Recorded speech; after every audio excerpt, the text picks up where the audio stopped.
Olá, bem-vindos a mais uma web aula de tópicos. Agora eu vou explicar para vocês outro tipo de função muito usada na administração, que são as funções racionais.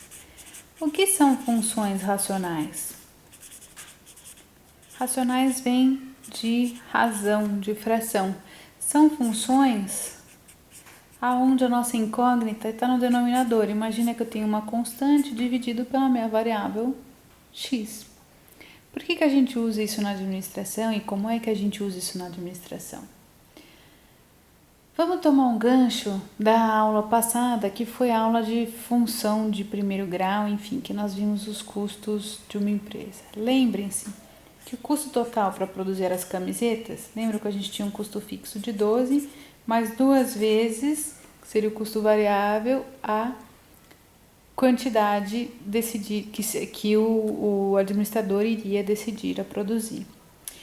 A gente estuda a função racional quando a gente quer entender e a gente precisa ver como é que os nossos custos ficam diluídos, tá? Conforme o aumento de quantidade ou a quantidade produzida na empresa. A gente faz isso exatamente para saber como é que esses custos ficam rateados. E que custos a gente deve observar? Bom, a gente pode pegar só o custo fixo e ver como é que ele fica rateado com o aumento da quantidade produzida, mas também a gente pode ver o custo total. Isso vai depender do que você for precisar analisar. No mercado, a gente vê mais as pessoas se preocupando com um custo fixo e depois, em segundo plano, com o custo total. Então, com base no exemplo que a gente trabalhou na aula anterior, a gente sabe que o custo fixo dessa empresa era de 12. Se eu quisesse entender o custo fixo unitário, tá, dessa empresa, como é que eu faria para trabalhar? Eu pegaria o custo fixo dela e dividiria pelo total de quantidade a ser produzida, certo? Porque eu quero trabalhar. Bom, tendo uma razão assim, eu tenho uma função racional. Uma vez que eu tenho uma função racional, eu consigo trabalhar graficamente uma hipérbole. E é isso que eu trouxe aqui para vocês. Bom, a gente sabe então que o custo fixo unitário, tá escuro que está em azul, mas eu vou replicar aqui, ó. O custo fixo unitário dessa empresa vai ser o custo fixo dividido pela quantidade Q, ok? Jogando no Excel, lembra que eu falei para vocês? A gente tem que descobrir quem que é o nosso Y e quem que é o nosso X. É mais importante saber custo fixo unitário ou trabalhar com quantidade no Y? Bom, com certeza o fixo unitário, esse é o nosso Y. E a quantidade vai ser o nosso X para ser trabalhado. Tanto que aqui eu tenho custo fixo unitário no Y e quantidade no eixo X. Substituindo lá, olha, o Excel faz esses cálculos para a gente rapidinho, mas só para mostrar para vocês. Se eu resolver trabalhar com 1 de quantidade, basta eu vir aqui e substituir o Q por 1, fazer 12 dividido por 1, eu vou ter um custo fixo de 12. Então, para 1 de quantidade, ó, 1 não está bem aqui no meio, entre o 0 e o 2. Se eu subir uma reta imaginária, eu vou cruzar aqui ele bem no 12. Esse seria o meu primeiro ponto da hipérbole, o meu custo fixo unitário, é de 12. Se eu produzir 2 de quantidade, 12 dividido por 2 dá 6. Então, subindo aqui em 2 de quantidade, até encontrar o 6, eu tenho o meu segundo ponto da hipérbole. Se eu produzir 4, 12 dividido por 4 dá 3. Então, 4 vai me gerar um custo fixo de 3. 6 vai me gerar um custo fixo de 2. É só ir substituindo, a gente vai marcando. 8 vai me gerar um custo fixo de 1,5, um pouquinho mais para cá.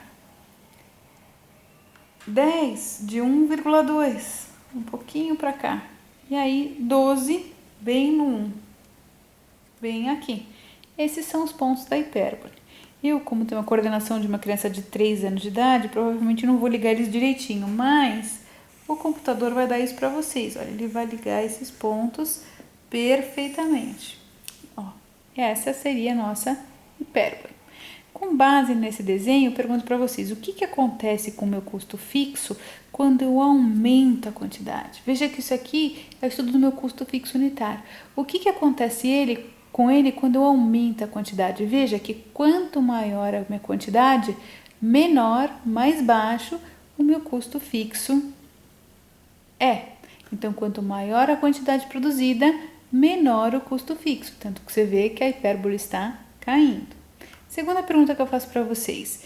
O que essa hipérbole nos diz em relação ao custo fixo unitário se a gente decidir produzir 2 camisetas? Bom, se eu decidir produzir 2 camisetas, o meu custo será de 6. Veja que a gente sempre tem que ver esses valores projetados nos eixos para a gente poder fazer essas respostas. Tá?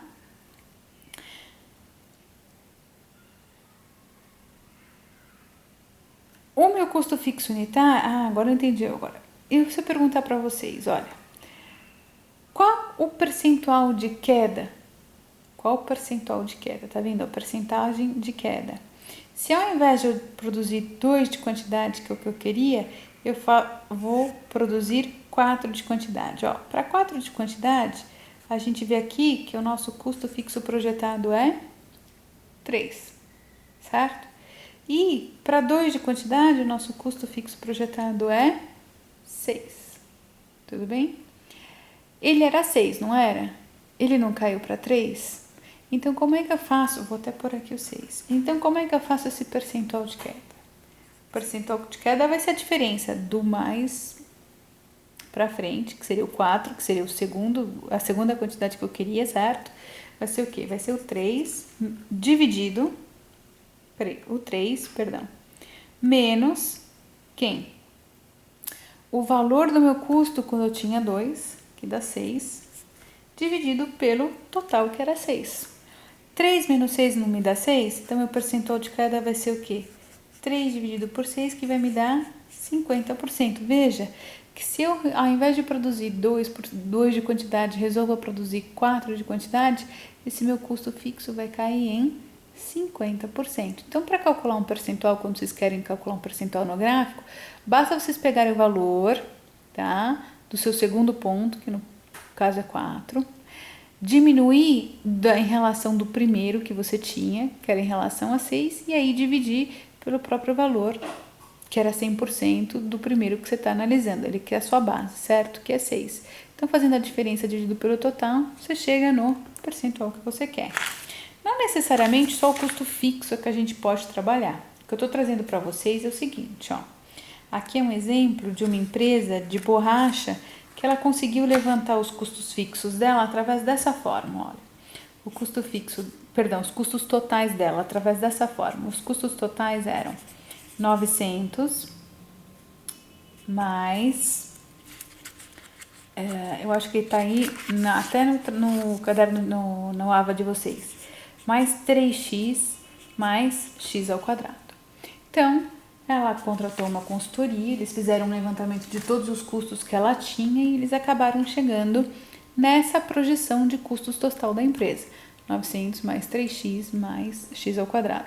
E ao invés de só analisar o custo fixo, ela queria ver como é que o custo total se comportava rateado. Então, o que a gente vai fazer aqui? Pegar essa função toda para saber qual que é o custo médio dessa empresa. Porque por quantidade, quanto cada uma dessas quantidades vai absorver do nosso custo total. Então, o custo médio da empresa nada mais é do que o quê? O custo total que ela tem dividido pelo total de quantidade que ela quer produzir. Quantidade ou X, tanto faz, aqui a gente vai chamar de X. E como é que a gente chega aí? Bom, é só pegar essa função que a gente tem do custo total dela, 900 mais 3x mais x ao quadrado, e dividir isso tudo por x. Lembrem-se que vocês aprenderam lá na função de fundamentos da matemática, que quando a gente tem o mesmo denominador, a gente pode separar esses termos. Então, o custo médio dessa empresa também pode ser escrito assim, ó, 900 dividido por x, mais 3x dividido por x, mais x ao quadrado dividido por x. Eu tenho como simplificar algo aqui? Não, porque em cima no numerador eu tenho 900 e embaixo eu tenho x, não tem muito o que fazer. No meu segundo termo, eu já posso simplificar as coisas. Veja que eu tenho x em cima e embaixo. Eu posso cortar esse com esse, tá? E o mesmo acontece aqui no meu segundo termo. Eu posso eliminar o denominador com a potência lá em cima, porque x ao quadrado não é x vezes x? Então, x vezes x dividido por x vai me sobrar só um x lá em cima. Reescrevendo o custo médio dessa empresa, o custo médio dela então vai ser 900 dividido por x mais 3 mais x. Esse é o custo médio. Se eu quisesse analisar o custo médio, o que eu faria? Eu pegaria, substituiria vários x por várias quantidades e veria qual seria o custo médio por produto para cada quantidade que eu decidi trabalhar. E é isso que a gente vai fazer aqui, olha. Veja que lá em cima já está o resultado da equação que eu simplifiquei para vocês. 900 dividido por x mais 3 mais x. Levando para o Excel e dizendo que o meu custo total, meu custo médio é o y, porque ele é a variável mais importante, a quantidade é x, eu estimei vários valores de quantidade, 5, 10, 15, 20, e fiz o computador substituir o x por elas e calcular para mim os valores do custo. Então, veja que para 5 de quantidade, eu tenho um custo médio de 188. 5 não está bem aqui no meio entre o 0 e o 10? Aonde encontro 188? Se a gente subir uma linha projetada aqui, ele vai ter alguma coisa mais ou menos por aqui. Vou marcar meu primeiro pontinho aqui, ok? Se eu produzir 10, eu vou ter um custo de 103. Então, basta subir aqui na linha do 10 até a gente achar o 100, que está aqui. Mais ou menos aqui. Se eu produzir 15, 15 não está aqui no meio, eu vou ter um custo de 78. Então, subindo aqui, olha, 78 está bem próximo do 80, que está aqui. Se eu produzir 20, eu vou ter um custo de 68, que é quase 70, metade, aqui. Se eu produzir 25, 64, ó, 25 está aqui no meio. 64 também está bem pertinho, olha, está aqui. Se eu produzir 30, eu vou ter 63, um pouquinho mais para baixo ainda. Se eu produzir 35, volta a ser 64, também um pouquinho mais para cima, aqui, ó. Se eu produzir 40, eu volto a ter 66, tá vendo que a hipérbole ela tá voltando? Se eu produzir 50, ela vai ter 71, mais para baixo aqui. E assim por diante. Como eu já tenho meus pontos, basta ligar. De novo, eu não sou a melhor desenhista do mundo, mas tá aqui a nossa hipérbole. Ligando os nossos pontos. Pergunta: o que acontece com o meu custo médio conforme eu aumento a quantidade? Olha, quanto maior a minha quantidade, menor o meu custo médio. Só que ele tem um limite, ele vai cair até onde? Até onde a gente chegou aqui, ó, em 63, que é no 30. Então, até 30 de quantidade, quanto maior o meu custo, maior a quantidade, menor o meu custo médio. Esse é o meu menor valor. É que eles estão todos muito abarrotados, mas esse é o meu menor valor da hipérbole. E o que acontece depois do 30? Depois do 30, o meu custo médio ele volta a crescer, ok? Esse é um outro estudo de funções racionais que a gente também estuda na administração. Então, não necessariamente nós analisamos só o custo fixo, mas também nós analisamos o custo total de uma empresa. Outro tipo de função que é muito útil para nós e que vocês usaram um semestre inteiro em matemática financeira são as funções exponenciais, tá? E eu quero trazer para vocês. Vamos lá. Função exponencial. Por que a gente chama de exponencial? Porque a nossa incógnita x está no expoente. Lembra que a racional, a incógnita x estava na fração, estava lá embaixo, certo? Agora na função exponencial, a gente pode ter uma função exponencial assim, a função de x é igual a vezes b elevado a x. Vocês usaram o semestre inteiro funções exponenciais na matemática financeira. Lembra o cálculo dos juros composto? No juros composto, você não tinha o valor futuro igual ao valor presente, que multiplica 1 mais i elevado a n. Quando n for a sua incógnita, a gente vai estar trabalhando com uma função exponencial. E é por isso que eu trouxe para vocês um exemplo de aplicação de função exponencial com base nessa fórmula de juros composto para trabalhar aqui com vocês. Imagina o seguinte: você comprou um papel do tesouro, tá? Você comprou uma LTN no valor de R$ 535. Comprou lá no dia. E você vai capitalizar ela, tá? 1 mais I e a sua taxa, ela é 9% ao ano. Vocês sabem que para trabalhar a taxa, vocês têm que pegar o 9 e dividir por 100 para trabalhar com o número absoluto, que é 0,09. Se eu perguntar para vocês quanto eu vou ganhar se eu deixar esse valor aplicado em um determinado tempo, eu poderia reescrever essa fórmula seguindo aquela fórmula básica de juros compostos. Então, meu valor futuro seria o valor que eu paguei na MLTN, R$ 535, o papel, que multiplica 1 mais 0,09 elevado ao meu X, que é o período, que eu não sei.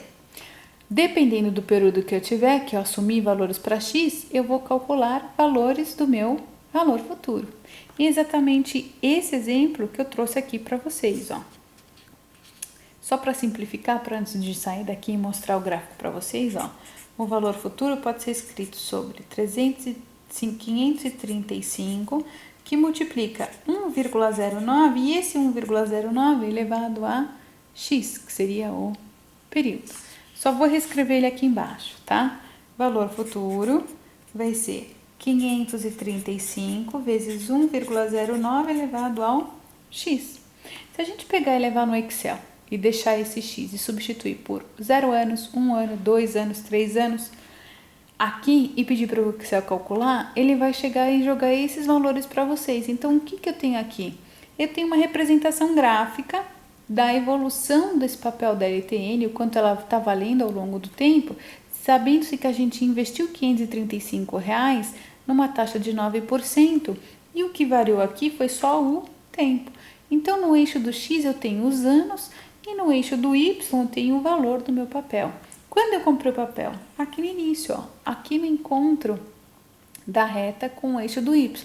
Aqui a gente pagou R$ 535 no dia que a gente comprou.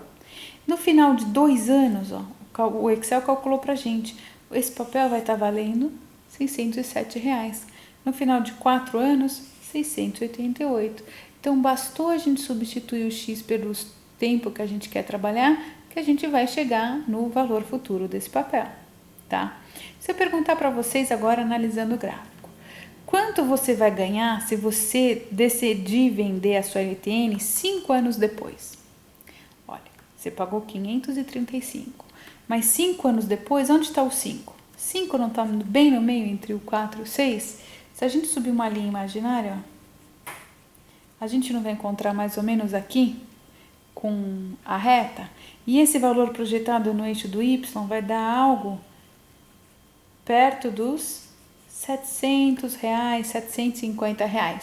Como a gente não tem escala, não é nada muito preciso, eu aceito qualquer valor que vocês me deem de interpretação gráfica entre 800 e 600, mas tem que estar dentro da escala. Fora da escala não tem como ajudar vocês, tá?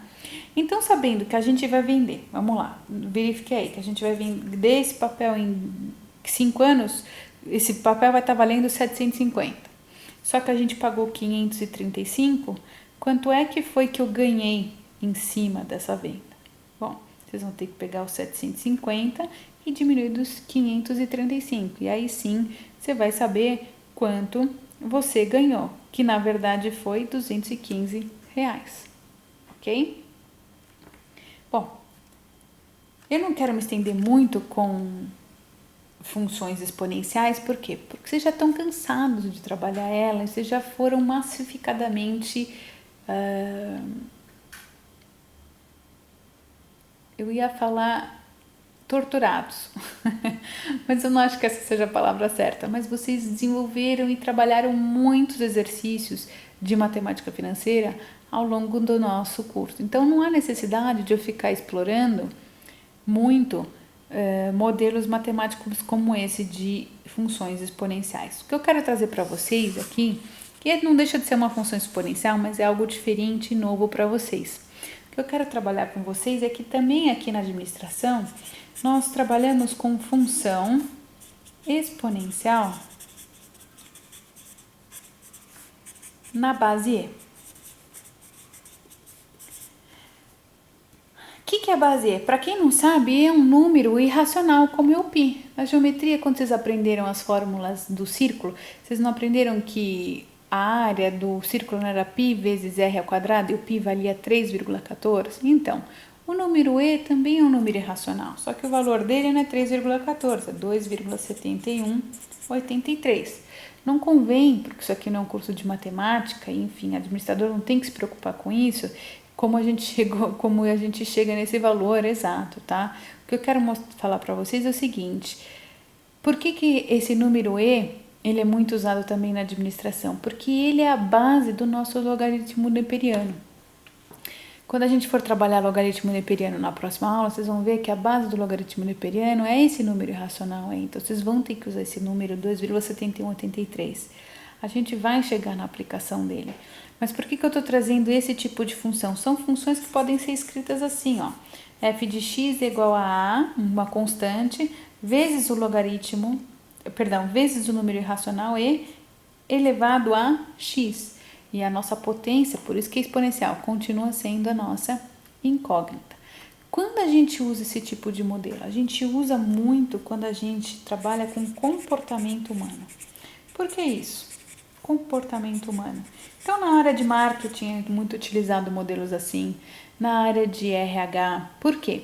Porque a hipérbole ela tem uma característica de evolução marginal no início ou no fim dela, dependendo se ela está crescendo ou caindo, certo? E depois de alavancagem. Por que isso? E por que exatamente o comportamento humano? Veja, nós somos humanos e nós não respondemos imediatamente a estímulos. Então, se a gente quer estimar o impacto de uma campanha de marketing, nós temos que entender que não é porque a gente vai fazer um comercial num dia, um exemplo, você está assistindo hoje comercial e vê uma propaganda da escola. Isso não quer dizer que amanhã você vai para o supermercado e vai comprar a escola. Uma propaganda, uma comunicação não move montanhas. O consumidor ele precisa ser bombardeado ao longo de todo um planejamento de marketing, de toda uma estratégia de marketing, por todos os tipos de comunicação para que ele possa responder a todo aquele investimento. Então, o que eu trouxe para vocês aqui é exatamente um exemplo disso. Isso aqui foi um jornal, que isso aqui é um caso real, tá? É um jornal que contratou uma consultoria para fazer todo o planejamento da estratégia de marketing deles.